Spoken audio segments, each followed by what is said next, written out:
Hello, welcome. My name is Daniel Warren Hill of Alchemical Records, and I'm very excited to be joined here tonight with Washington, D.C. singer-songwriter Elle Mitchell, who has just released her latest EP, The End of My Beginning. The five-song EP contains the title track, as well as Hold On to Neverland in response to the tragic school shooting at Robb Elementary in Uvalde, Texas, a tribute to the countless victims of school shootings across the country, with all of the proceeds from the song going to the Sandy Hook Promise Foundation. Her previous releases have garnered attention from several media outlets, including Guitar Girl Magazine, The Hype Magazine, Prelude Press. You can learn more about Elle and find links to her socials on her website at ellemitchellmusic.com. Welcome. How are you, Elle? I'm doing great, Daniel. How's your day been going?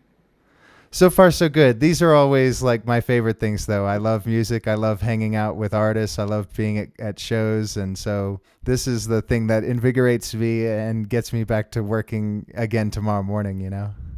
Yeah, of course, you gotta find the joy. Absolutely. Well, speaking of, like, how do you find joy? Tell our listeners just a little bit more about yourself before we dive into the new EP. Yeah. So, music has always been my form of joy, my outlet, and form of creative expression. And ever since I was a little girl, my family really saw that in me and saw that I was always humming or singing a tune or making up little melodies in my head. And they kind of fostered this attitude that in me that you can really follow your passions and you can find joy in what ignites you. And so that I found joy in music, and ever since then have been really finding joy in it since. This is not your first release, but it is your first full length album. Do you want to talk a little bit about kind of what brought you from just writing music to producing and releasing your own singles and now here for the full length? Yeah. So I growing up, I was always writing songs more informally. But when I started high school, I went away to boarding school. And that's actually where I am now. I'm a senior at boarding school. And so I'm in my dorm room. And going away kind of really opened up this new emotional space for me. And I was able to tap into my creativity in a way I never had been before. And I tried to kind of explore my passion for songwriting using the resources that my school had. But I realized over time that in order to really foster the full extent of my passions, I would need to take some time away. So I took a gap year between junior and senior year to kind of find my spark as a creative songwriter. Awesome. Well, if you have any questions for Elle, you're welcome to drop them into the chat, and I'll ask them throughout the evening. If you'd like to stay in touch with Elle or just kind of see what she's up to most recently, you can find her on Instagram at ellemitchellmusic.com, and I will go ahead and just share that with everybody here. Let's see. So I know that you, like many of us, you hear the news about the Uvalde school shooting, and it just is a heartbreaking, tragic event. You know, I think that artists, somehow kind of are journalists in the way of capturing current times through music. What was that experience like for you, trying to take this situation and turn it into something beautiful or meaningful for yourself and others? Yeah. When I heard the news initially, my first response was just shock, utter shock. And I think growing up, I've seen a lot of these events happen over the course of my lifetime. School shootings happen so often, and it's like staggering how much we are kind of normalized.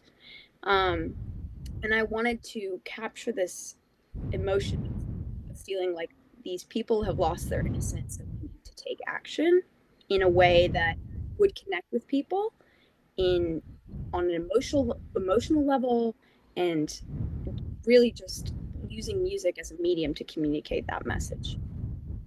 So you released Hold On to Neverland on July 29th. Mhm. How long or what was the process like from going from the idea or, into putting this in production in time to release it in a meaningful way around the event? Yeah, I I think after the event and the tragic shooting, I kind of knew I wanted to do something, but it took time for me to figure out how that was going to be most effective. And especially communicating this message in a song, you have to be considerate and be careful about what you're communicating. I think as songwriters, you're storytellers, and it's important what the narrative is that you're trying to shape. So, um, I worked with my songwriting mentors, my collaborators, and was able to kind of figure out the story I wanted to tell. And originally, when my co-writer and I, Joseph, when we sat down to write this, we knew we wanted to write a song about kind of this idea of the thing that's probably most tragic, aside from the loss of life, is the loss of innocence, of communities, of families, of children. And that idea of wanting to preserve that and share that message of how drastic it can be when so much innocence is taken away. And that idea was really the impetus as well for the EP, because at the same time I was kind of going through this transition and almost on the precipice of being 18 and turning 18. And that marked a really pivotal kind of time in my life when I'm for everyone. I think turning 18, becoming an adult, saying goodbye to childhood is a very, monumental time in one's life. And kind of akin to this idea of loss of innocence, you are emerging in society. And so I wanted to kind of use Hold On to Neverland as the driving force for the EP, and it really became that, more than just like a way to spread awareness about gun violence and school shootings. I think it was able to serve as so many things. I'd love to go ahead and have a listen, and then if we could talk a little bit about what the impact, maybe has been since you've released it. I'd love to share more of that story. Yeah. All right, this is Hold On to Neverland from Elle Mitchell.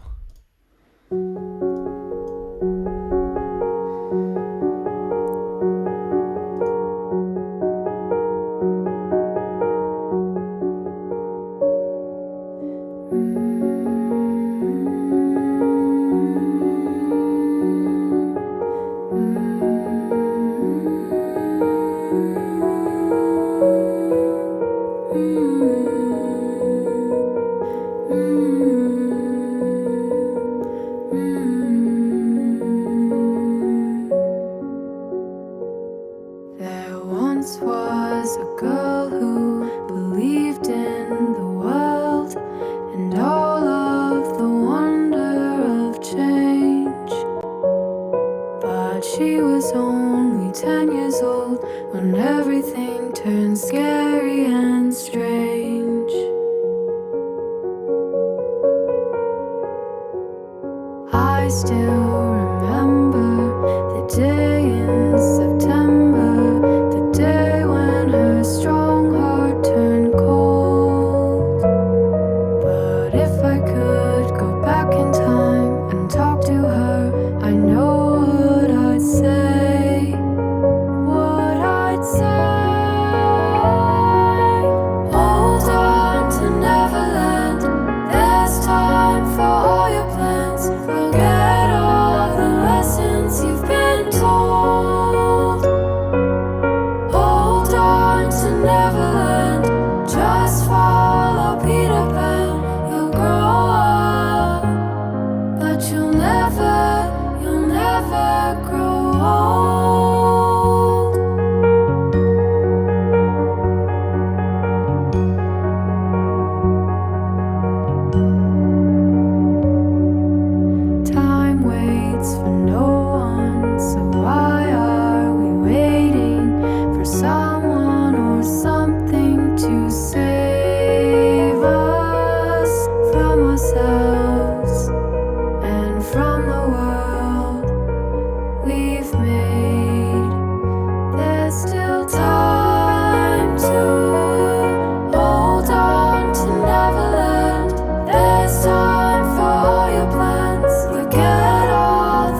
There's nothing to fear, and everyone's safe and they're free.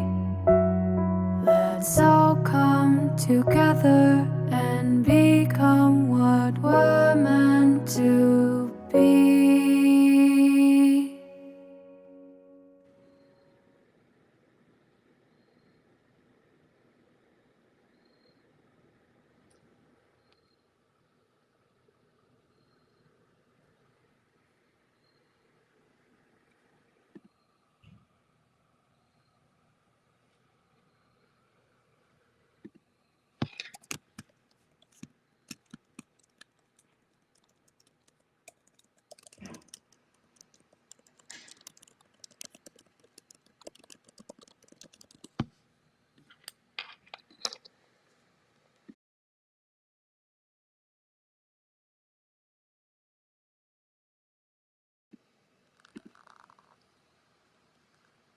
Hey, Daniel, you there?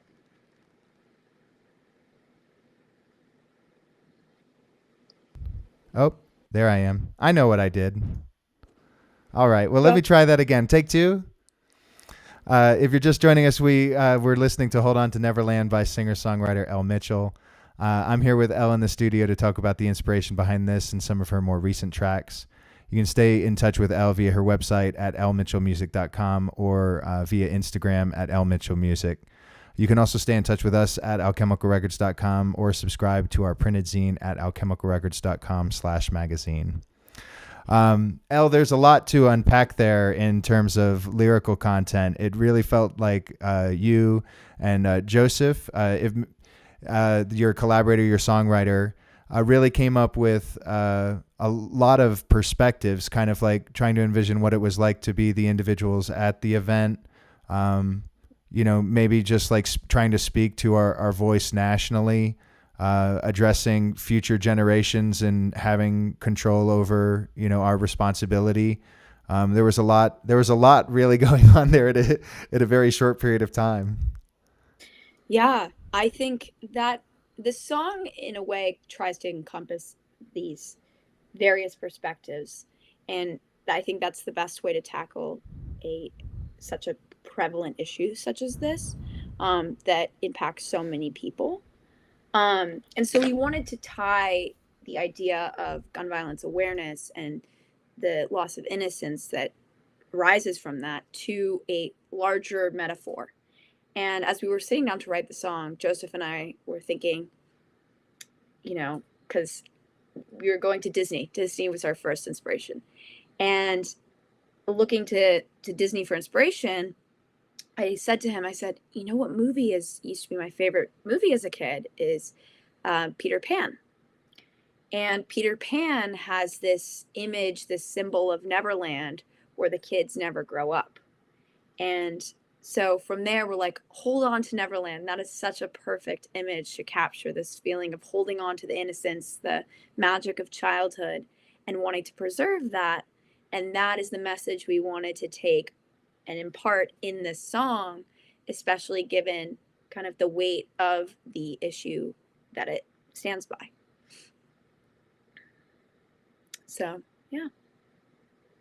So you decided to have the proceeds for this track benefit the Sandy Hook Promise Foundation, Yes. certainly named after another tragic event. How did you kind of come to the decision that this was the right organization to have the proceeds for Hold On to Neverland go toward? Yeah.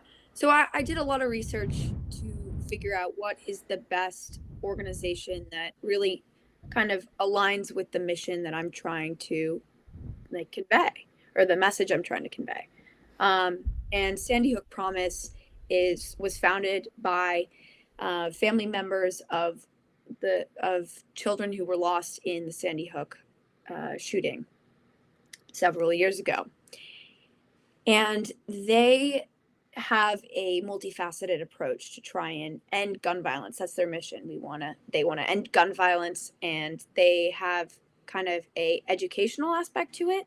They have a preventative aspect to it, and they also have a kind of more response aspect to it. So they try and tackle the issue of gun violence, which is such a huge issue, which is political and, legal, and it's also social, and you have to kind of come at it from all these different angles. And so they work with schools, they work with, um, you know, local and state governments, they work with national organizations, and they try to, you know, really further this mission, of raising awareness for gun violence, raising awareness for, the impact of gun violence and how it impacts not just the children who are lost, but the children and and all the people who are lost, but it's also the mental health aspect of it, that the trauma that comes from this, that arises from these tragedies. And so I think in deciding to pick an organization that was, so effective and trying to prevent this from so many angles, I felt like Sandy Hook Promise was the best. You had mentioned before we listened to the track, about some of the impact. Has there been? Have you gotten some responses in terms of people listening to the track who've gone through the experience? I mean, are you getting feedback from fans about relating to the experience? What are some things happening in response to the track?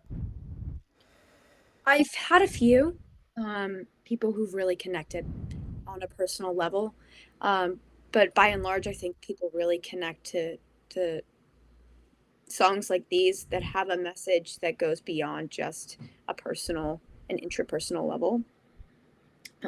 Songs that really tackle issues like this have a lot more range in terms of who they can reach, but it's also people really, they connect to the pain of it and the trauma of it and the loss of it.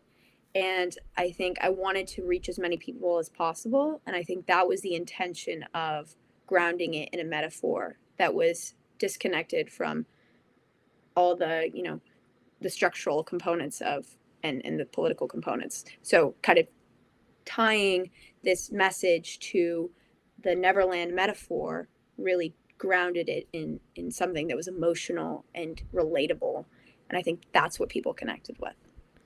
Certainly, I think pulling from experiences from childhood certainly brings around the familiarity, and I think that it's a great metaphor for the for the innocence that you pointed out was lost. Yeah. Was there anything else in particular about this track or in the production or styling that kind of stood out differently to you from these other tracks?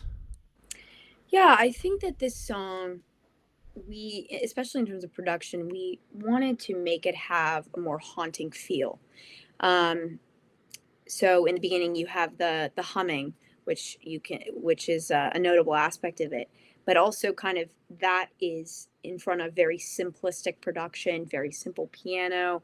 There's some chimes there. There's but very very simplistic production, and that was intentional. And then there's this undertone of the haunting kind of the harmonic vocals that are there, they're kind of bass, that ground you in this feeling of like unsettling, like there's something off. There's something beautiful but haunting about the way it sounds. And so you're kind of pulled into this feeling, and that's very intentional. So that I think was one of the key production elements that we really wanted to focus on in the track. So we're going to hear the title track of the EP, which is "The End of My Beginnings." Like, can you kind of talk a little bit about what that means to you, and is it just like a transition for you, a transition for in writing, or for your fans? Are you taking people on a journey? What's the kind of the focus there? Yeah, I think that this EP is definitely a journey, and it is emblematic of my personal journey, both as a person, as a thinker, and as a songwriter and artist, but also I think resembles this journey of people who are growing up and have to learn these lessons and kind of really find themselves in at such a quick pace. It's kind of like this very like stark transition. You're like, oh, I'm a child, and now I guess I'm an adult, and it's yeah, you're not really any different, right? Because deep down, you're the same person. But I think that idea really like that existentialism of growing up was really what drove me to be like, oh, I'm turning 18 and I don't know who I want to be or what I want to do. And that's scary. And I feel like I'm alone in that. And those feelings were very much what grounded the writing of the EP, especially the title track. Did you work with the same studio, the same producers, things like that for all of the tracks on the album, or did you kind of go to who you felt was going to help bring those different songs together? Yeah, so I worked with the same producers and same co-writers. That my co-writer, and he also served as the co-producer. His name is Joseph Ataya, and the other producer was named Toft Willingham, and they're based in LA. And they both, I think, having those two as my sounding board really helped ground my vision of the CP. And when I had this vision, they were very much supportive. They were really like on board and, ready to jump in and tackle it with me. And that having them was, what got me through it, what made me want to do it. And yeah, I'm very grateful to them. So we'll check out the title track for The End of My Beginning. Is there anything that we need to know about this song going into it? Yeah, sure. So this song was born in a moment of frustration. I was sitting in the studio and I was talking to Toft and Joseph, and they were saying, oh, you're about to turn 18. Isn't that exciting? You have the whole world at your feet. And I'm like, no, what if I have nothing planned? And so that line, which you'll hear in the song, really drove that idea of being scared and uncertain for the future. But I think the message of the song is, and as you'll hear in a second, is this idea that uncertainty doesn't have to be a bad thing, and it's inevitable, and everyone experiences it, and just learning to live with that discomfort. So, yeah, I hope you enjoy. Thanks for setting that up. Looking forward to listening.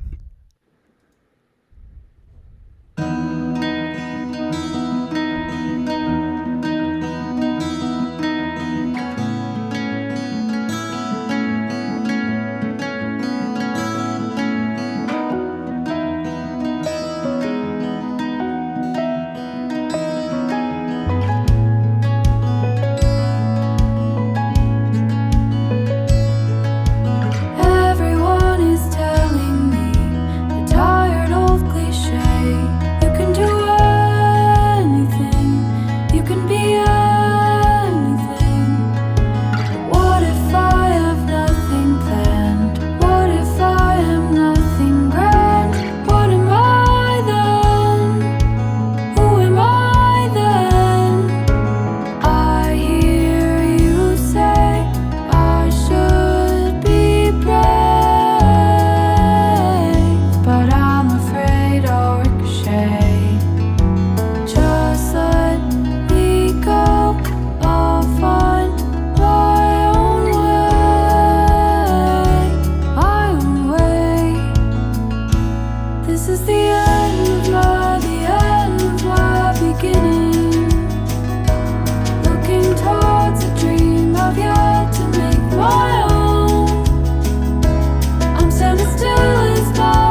see the unseen, the plan that's been laid out for me, but who knows?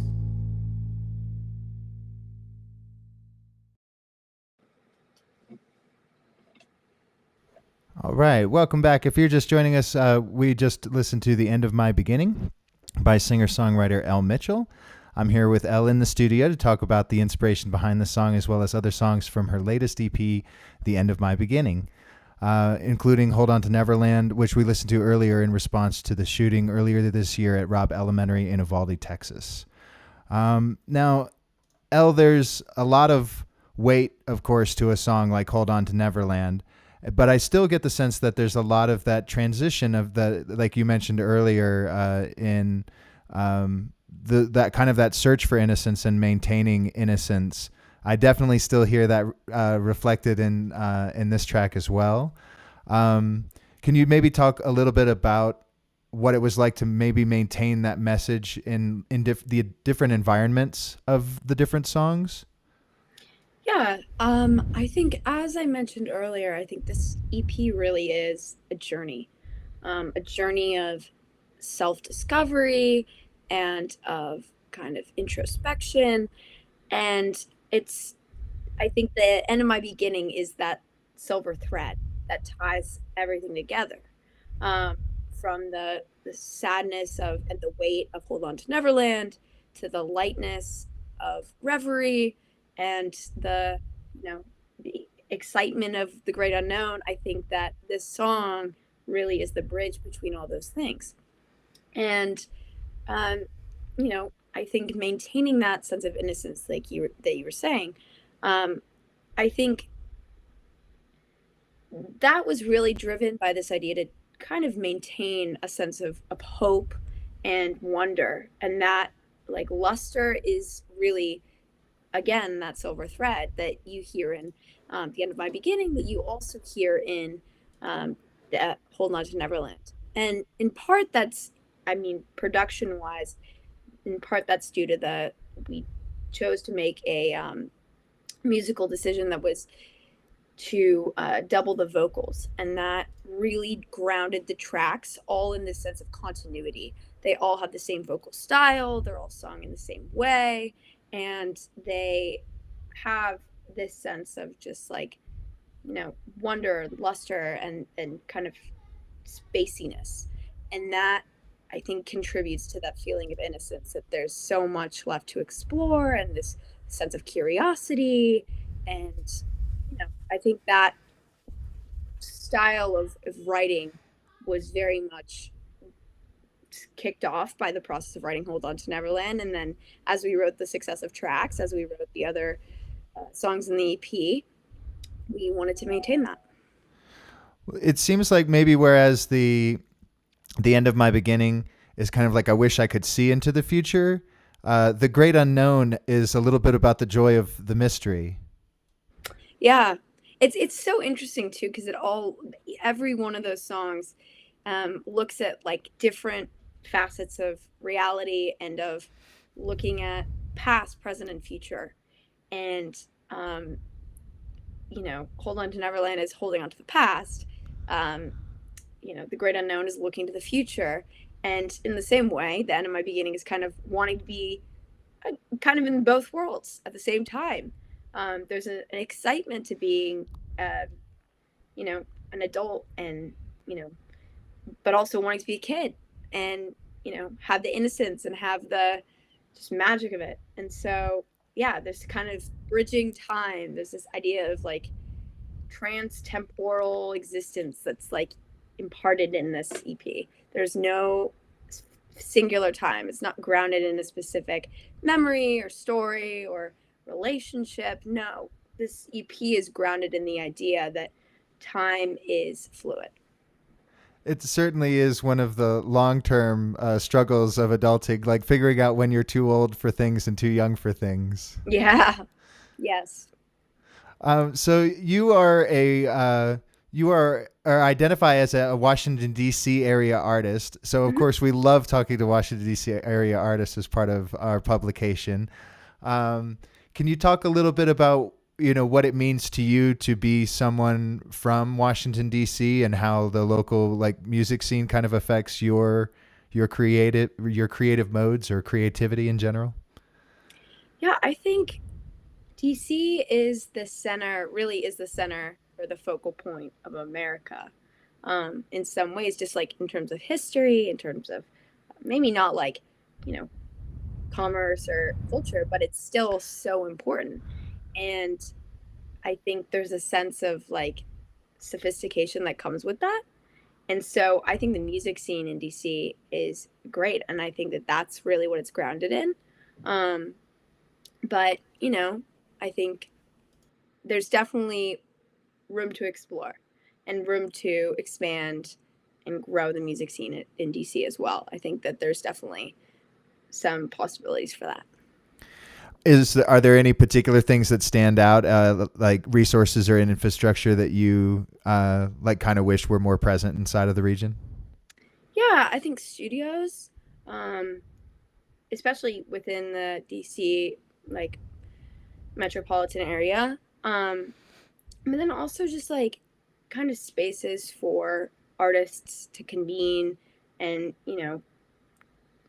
coffee houses, places like pubs, places that people can go to and see artists, and those are typically places that ground a music scene, and those places tend to not really in large quantities exist in DC versus in like New York or LA. Perhaps as well, maybe not as much accessibility for younger artists today. Yeah. I know that as a teen, I was almost forced to reserve the local community centers and set up PAs and concerts that way until I was 21. Yeah, no, there's. Oh, sorry, That's okay. frozen. Yeah, I think that definitely being a young artist is really hard. There's very little accessibility for that. In terms of trying to build an audience, trying to find live venues to perform at. But I think that, maybe that's something that we look for in the future, is finding ways for young artists to emerge. And maybe that's something I'm hoping to help with in terms of trying to grow that aspect of the music scene. Well, speaking of, just this whole EP is all of this journey, and also like kind of the discovery of some things that you want to experience in life and how music is going to play a part in that. Did going through this process, did it reveal what kind of your hope for music, and did it broaden what your career trajectory might be, as if you, in comparison to if you were only focusing on a career choice versus incorporating music into your life? I think making this EP helped me really appreciate that I really want music to be a part of my life. And whether that's being an artist and continuing to follow down that path, whether that's supporting other artists, I think that remains to be seen. But I think writing this EP, creating this EP, being in this creative process made me realize that this is something I want to do for the rest of my life, and be creative and have that ground my sense of artistic expression. Is it too soon to ask what's on the horizon? Well, being a senior in high school, I'm kind of in this process of figuring out really what that future holds. So in the end of my beginning, it really is, it's here. And I think right now I'm in the process of applying to college, and figuring out how music is going to play a role in my college life. And, I think that that's been a huge consideration for me, is how I can explore my passion for music within college, within like the new areas that I choose to explore. And so I guess that's what lies on the horizon, is figuring all those questions out. Well, thank you so much for your time today, Elle. I don't have any additional questions, and I certainly hope that this time that we've had to be able to spend with you helps bring a lot more attention to to this and the other tracks that are available on the EP. The Great Unknown, Reverie, The End of My Beginning, Between the Lines, and of course, Hold On to Neverland. Do you have a favorite? Are you allowed to pick a favorite now that it's all over with? I think I love them all, of course. I mean, they're all, I'm so proud of what they've each become. Definitely The End of My Beginning. I think like that's just my favorite because it's the entire EP. It has everything in it that the other songs have. So Well, awesome. We can. I want to share. We did have. Let's see. We had JC Jedrick had covered your release of Hold On to Neverland. So I'm going to go ahead and drop that in the track or in the chat for folks to check out. And then we'd love to be able to highlight it. We did add The End of My Beginnings to our Alchemical Records multi-genre Spotify playlist. So you can go over to the Spotify playlist and check that out. Do you have anything else that you'd like to share with our readers before we wrap?